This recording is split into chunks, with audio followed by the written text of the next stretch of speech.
रसिक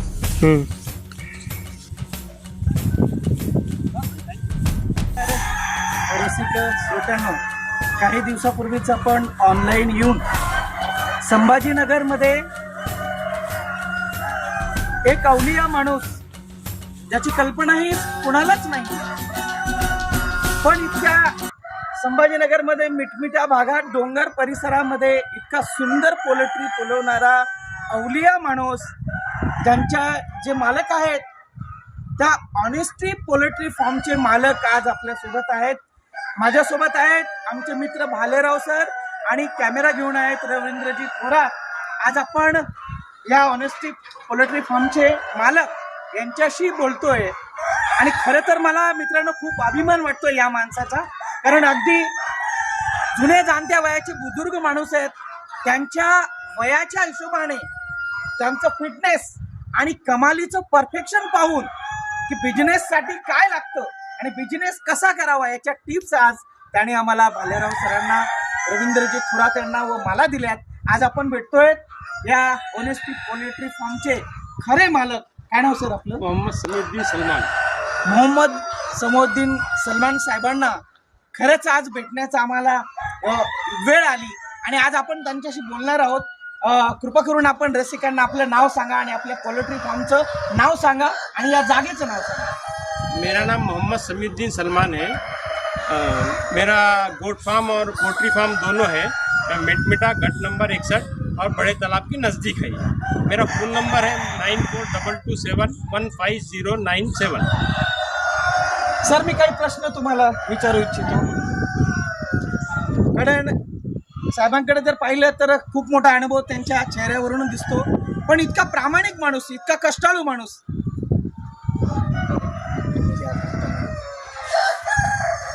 आणि खरंच संभाजीनगरमध्ये मला बरेचसे जण जे पोल्ट्री ट्रेनिंग घेतात, धंदा उभा करायचा आहे, ज्यांना धंदा सुरू करायचा आहे, मार्गदर्शन नाही आहे, तर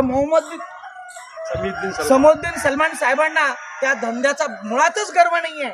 ते सगळे नवीन उद्योजक यांना प्रेरणा देण्यासाठी, मार्गदर्शन करण्यासाठी कायम तत्पर आहे. मित्रांनो, आजही आम्ही या पावसाच्या वातावरणात त्यांची भेट घेण्यासाठी पुन्हा एकदा आलोय. आपल्या सोबत आहेत ऑनेस्टी पोल्ट्री फार्मचे मालक सर्वेसर्वा मोहम्मद समउद्दीन सलमान साहेब. खरंच धंदा कसा करायचा आणि कसा उभारला धंदा आपण त्यांच्या तोंडून जाणून घेणार आहोत. माझ्यासोबत आहेत माझे मित्र रवींद्रजी थोरात आणि कॅमेरा घेऊन आहेत आमचे भाले सर. सर, हा धंदा किती वर्षाचा आहे आणि काय अनुभव है, एवढं थोड़क्यात आमच्या रसिक श्रोत्यांना आपण सांगा. ये धंधा तो बंद होने वाला ही धंधा नहीं है। पहली बात, ये धंधा पीढ़ी दर पीढ़ी कोई भी कर सकता है। इसको पढ़ा लिखा भी कर सकता है, अनपढ़ भी कर सकता है। खाली इसमें नॉलेज की थोड़ी बहुत जरूरत है और थोड़ा प्रैक्टिकल रहना चाहिए। प्रैक्टिकल चाहिए, बगैर प्रैक्टिकल के कोई मतलब नहीं है। आप सेठ बनेंगे तो पहले नौकर बनना पड़ेगा। हाँ, आप पहले से सेठ बन जाएंगे और बच्चों को भी पहले नौकरी बनाइए आप, तो वो सेठ बनेंगे। आजकल बच्चों को पहले से सेठ बना रहे हैं, उनको पैसे की वैल्यू समझ में नहीं आ रही। कट करा.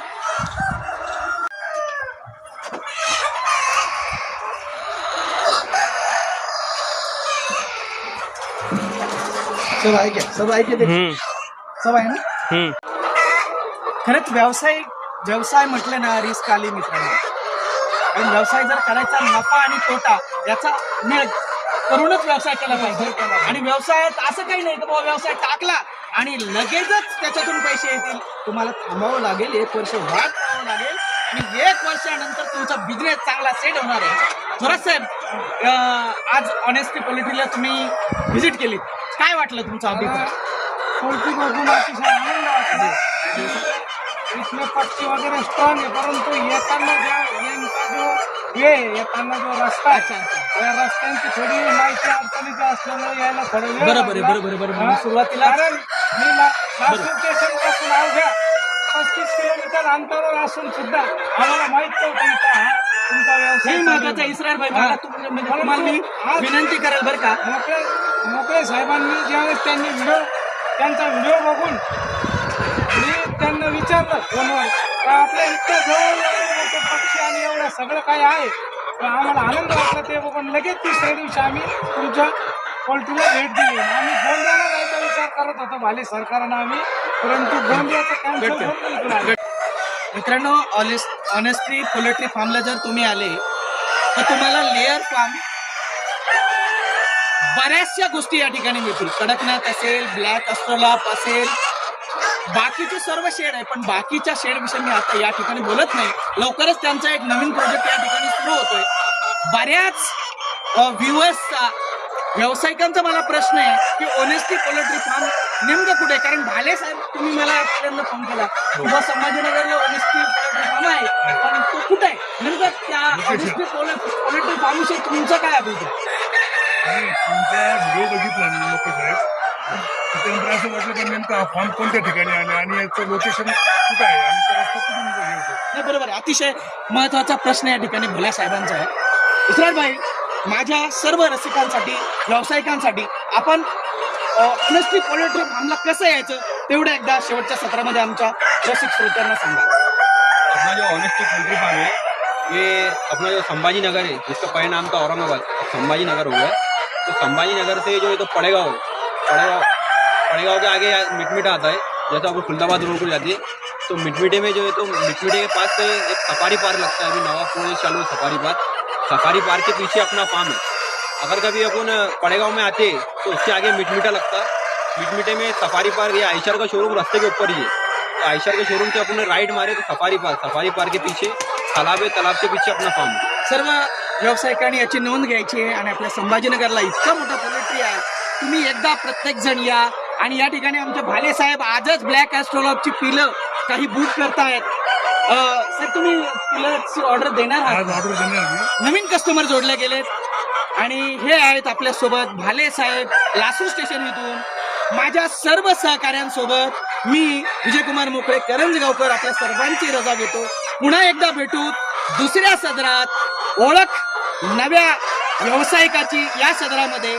थँक्यू, धन्यवाद, जय महाराष्ट्र. ये अपना 3000 कैपेसिटी का इंक्यूबेटर है, जिसमें से अपन फार्मर को जो है तो चिक्स भी सप्लाई करते. तो अपने पास कड़कनाथ है, ब्लैक अस्ट्रोलॉप है, तो ब्लैक अस्ट्रोलॉप के चिक भी सप्लाई करते और एज भी सप्लाई करते फार्मर्स को. पोल्ट्री का नाम बोलो. क्या बोले? पोल्ट्री का नाम बोलो. अपना पोल्ट्री का नाम जो है तो ऑनेस्टी पोल्ट्री फार्म है. ये इंक्यूबेटर भी अपने पास 3000 कैपेसिटी. और आज इन्होंने बुक किया वो भी बोलो ना, भाले साहब ने, लासूर स्टेशन से. फिर से बना देंगे. हा ना, वैसा ऑनेस्टी पोल्ट्री फार्म छत्रपती संभाजीनगरला आपण आहोत. आपल्यासोबत आहेत इस्रार अन्सारी आणि आफिफ भाई. आपण मित्रांनो इन्क्युबेटर मशीन जवळ आपण आहोत आता हॅचरीच्या. तर त्याची इन्फॉर्मेशन आपण इस्रार भाईकडून पाहूया. ये अपना हैचिंग रूम का सेटअप है. आगे ये जो मशीन है ये टोटल 3000 कैपेसिटी है. इसके अंदर एज लगे हुए हैं, देख सकते हैं. ये हम फार्मर को एज भी सप्लाई करते हैं और अपने पास ब्लैक अस्ट्रोलॉप है, कड़कनाथ है, कड़कनाथ की चिप्स और ब्लैक अस्ट्रोलॉप की चिप भी सप्लाई करते हैं. और ये मशीन जो है इसकी खास बात ये है कि हमने ये खुद से मैन्युफैक्चर किया. अरे क्या बात. हम फार्मर को मशीन भी बेचते हैं और इसके अंदर हमारे पास भी जो है तो 3000 कैपेसिटी है. तो जैसा ऑर्डर आता है तो वैसा हम फार्मर को चिक भी सप्लाई करते हैं.